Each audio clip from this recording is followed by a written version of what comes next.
So I think, yeah, it's a horror film. I'm horrified of going into the water because of a shark and getting maimed and eaten by a fucking shark.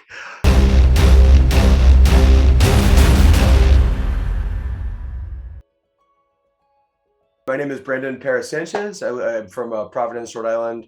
I'm an author, movie creator, screenwriter, actor. Yeah, do a little bit of everything. I've been writing pretty much my whole life. I grew up as like a pretty closeted kid in like grade school, high school, and a lot of my escapism was I got really invested into folklore and mythology, urban legends, unsolved mysteries, and kind of discovering like Clive Barker later on when he's just his world is horror fantasy. He kind of changed my world and blew my mind as a kid. And I just got interested in the idea of like making screenplays. So I would, kind of try to turn some of my short stories that I had into screenplays, and I've done a few of them. That I was talking to my buddy Aaron Boogard. He's the one that helped me novelize my screenplay White Bishop into the book White Bishop. He was just saying, like, why not try to make some money off your screenplays by, novelizing them instead of just sitting on them and having them like just exist in some purgatory on a laptop somewhere. The screenplay is already kind of a skeleton of a novel anyway, so you already have like this like well fleshed out outline with all the dialogue ready to go. It's just a matter of just adding more detail and just kind of embellishing it more. It's my opportunity to like really explore the horror fantasy, which is like my bread and butter. In my writing, it's like now I don't need a budget. I can play with any time period I want. I can play with any kind of creature I want, any kind of magic I want, or anything goes. So that's been like really exciting too. So the White Bishop and Recessive Nature are both screenplays that I wrote. I plan on selling because they need a big ass budget. So like White Bishop takes place in the late 1800s on a packing vessel. Recessive Nature takes place in New Jersey in the 80s. When you get to where they're going, there's a big ass. I won't give anything away, but yeah, so it'll need a lot of money. It's just fun to like let your mind wander without having any restraints of locations or budget. I've always been personally terrified of glory holes, and so all the kills in Death Drop Gorgeous are things that you've come across on like the sex apps. One of them is like the notorious glory hole. So we wanted to kind of bring that to a new level. So there is a erect penis that goes right into a meat grinder, and to make some mincemeat out of it. Actually, we built that whole set in our garage, and we had Victoria Elizabeth Black here, and she was here primarily during the week with her partner, she did all our special effects. So we were filming that probably till about like 2:30, 3 a.m. in the morning, and we had our actor just screaming his fucking head off, and you could hear it into the neighborhood. With monster makeup, we like to make all the gore as, obviously all practical effects and as gross as possible. So yeah, we tried to go all out with that one. Character in Death Drop Gorgeous is based off two different bosses I've had here in Providence. One of my coworkers from back in the day saw the film and asked if that was our old boss. So yeah, it's kind of crazy. Rhode Island is a fun place full of wonderful kind of cartoon characters that are real people. So Tony's not far off from an actual couple of people. It's mostly like Rhode Island based, just out of necessity. Like with the budget we have, our whole crew, we've been here a very long time, so we have a lot of connections in this city. Like we've worked in nightlife, we've worked everywhere. We know a lot of like local other artists, so it's just convenient for us to have like reach out to the community when we need something or need help with something. Be there for them too if they need help with anything. That's just been super helpful too. Just like right down to like costuming, certain venues that we need to film at, and just having like extras and all these things. So like the film wise, we kind of have to keep it in New England.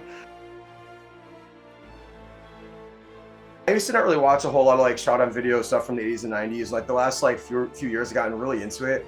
I love seeing how creative people get with a small budget. Like I've seen some stuff in these like lower brow films that are so magical and so awesome. I've seen performances in these films that are just as good as any Hollywood performance. The fact that these crews are like MacGyvering together props and special effects and like doing their best to find these locations to film at, and some of them look great, and it's absolute magic. So there's Reddit, there's IMDb, there's lists upon lists of really like great low budget movies, especially in horror, that are easy to find and available. A lot of them are on Tubi. Half of our crew really loves like dark, gross horror, and the other half is kind of likes the camp, like funny horror. So we want to do, do some dark stuff. And Mike and I are huge fans of fantasy horror and like folk horror. So we wanted to kind of try our hands at that. Try to play like a subdued character and just be normal. That was more of a challenge than playing like a caricature. Mike had an idea. He wanted to film something in P-Town in the off season because it's just naturally cinematic.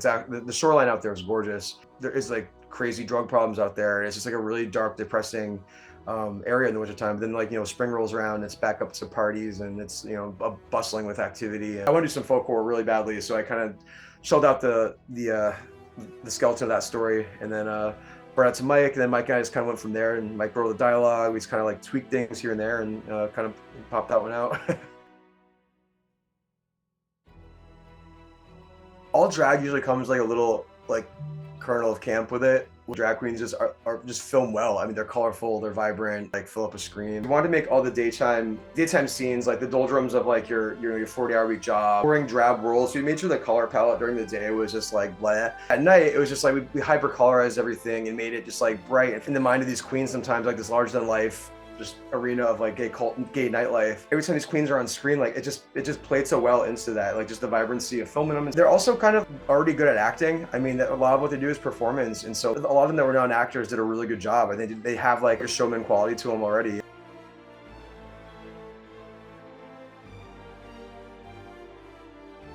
We filmed a big chunk of it in Hocking Hills, which is just this gorgeous. It's like just tons of woods. It's the rock there is like lime and ash, so it formed all these natural like caverns and caves and these really weird like just stone structures and stuff. But I also didn't know that it's like a huge Sasquatch area too. And they have like a Sasquatch Bigfoot festival once a year. There's signs everywhere with like Bigfoot on them. So I had no idea there was that big of a Bigfoot population out in central Ohio. So that was kind of cool. So right now it's still the five of us, but then we did St. Drogo. Our cameraman Kevin Bowden jumped on board. Kevin scored a good chunk of Death Drop. There's a musical project called Limousine. It's like a dark wave kind of synthy dancey kind of thing. And then lo and behold, he's also a cameraman too. So we asked him if he'd be interested in filming Drogo, and he was. So since then we've added him to the team. He's filming Queen of the Rats right now with us. During COVID, we wrote two more screenplays, and they're primarily Mike and I are the ones that kind of did St. Drogo. And then Queen of the Rats was a group effort again too. And this time we had like Wayne and Chris and Ryan on board. So Queen of the Rats was kind of written by the five of us. But Drogo was essentially just Mike and I for the most part. We actually wrote Queen of the Rats first, and then the three of us just kind of banged out Drogo. Problem is, it's always just been this artsy, weird community because it was cheap for a long time, and all the artists just kind of flocked here. So we have all these gigantic warehouses that are just abandoned, and so during these time periods, a lot of like mafia and investors were kind of like laundering money and using these buildings for, I don't know, tax write-ups, what the fuck they're doing. But it created this weird symbiosis between all these artists infiltrating these spaces and living there for like next to nothing, and turning them into these like beautiful, just like communal living spaces just full of art. I was in bands that were playing in these warehouses and touring with bands from these warehouses in this era of time too. And so we wanted to kind of make a film in this time period with these aesthetics and this kind of idea. So in this film, you have a noise rock band that's the main character, and you also have the mafia, which is also a main character, and then we also have a giant Lovecraftian cosmic horror that lives in the basement of one of these warehouses. It's gonna be wild. It's kind of like a Green Room meets The Sopranos meets Little Shop of Horrors meets like From Beyond. We're spending more time like making this look really good, so it's not going to have the John Waters treatment like Death Drop did. Kristen that works for Guar or Katron, she's fucking awesome. She does prop design, but she also makes these giant latex monsters, and she's super talented. And she created this huge monster for us. It's like probably about like 10-12 feet tall, maybe 15-20 feet long. We want to bring back like that 80s monster movie feel too, stuff like Deadly Spawn and Pumpkinhead and the Blob. We also want to bring back like just gross, splattery, slimy special effects too, like street trash kind of stuff. So I'm hoping that this style will come back because it's fun. And like all these movies I mentioned have rewatchability. Like they're fun. Like there's like the people watch the Blob and show the Blob at breweries and little local theaters and shit here all the time. It's that stuff like it has rewatchability and it's immortal. So let's like start making more of this. It weighs about what a human head would weigh. It's got some heft to it. It's gross. What makes it the most gross is when you pick it up how weighty it is. It's a little like a little off-putting once you first pick it up. You're like, oh god. And, we did the mold, which was fucking horrific. I'm not claustrophobic, but man, that was an experience. The teeth on it are my teeth. Like he molded my teeth and my tongue. So you just have this little slit, and you're just breathing through this tiny little slit in your mouth. And it's on your head for like 20 minutes, and it's fucking heavy. It looks fucking killer. Like I don't know. It's the detail on it is insane. Like Joe and his crew they're just magic makers.